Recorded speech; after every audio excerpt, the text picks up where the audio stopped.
Ed Beach first pitched his concept of what he thought Civilization VII was, it was really cool. And he wanted to know where he could go next. How can he really change the way that players approach a game of Civ? Really bring something new to the table, not just more layers on top of what we already had. By breaking the game up into ages, we're able to simulate better that rise and fall of the civilization and have one turn into another culture and people with their own unique identity and continue to build on your empire in a new way.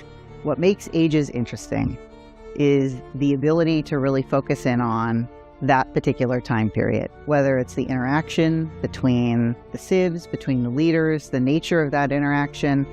That's what the age system really allows for, that kind of experimentation on a level that has not been seen before in previous Civ titles. When you pick a new government, what does the grocery store owner think about that? When you go to war, what kind of experience do your soldiers go through? These are the kinds of insights that the narrative system offers, these windows into the everyday lives and experiences and reactions of your people to what you are doing as the leader and what is happening during this particular period of time in the history that you're creating. So one of the cool things about Civilization VII that does sort of mirror the ingenuity and creativity of humans is that you have a chance to win the game pretty much at any point. You're never really out of it.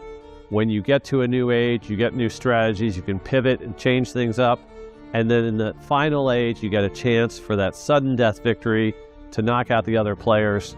And even if you were trailing previously, the chance to get that victory at the end is pretty much always there for you. One of the coolest new addition too with Ages is the way that you have new cultures emerging based on how you play. So if I'm playing, for example, Confucius, when I go to the next stage, I've already got some lines into, because I'm playing Confucius, I've already unlocked a couple different civilization options that I get to merge into. But depending how I play, if I'm playing, mountainous territory, if I'm playing with things that trigger unlocks for other civilizations, I can change the path of my own history.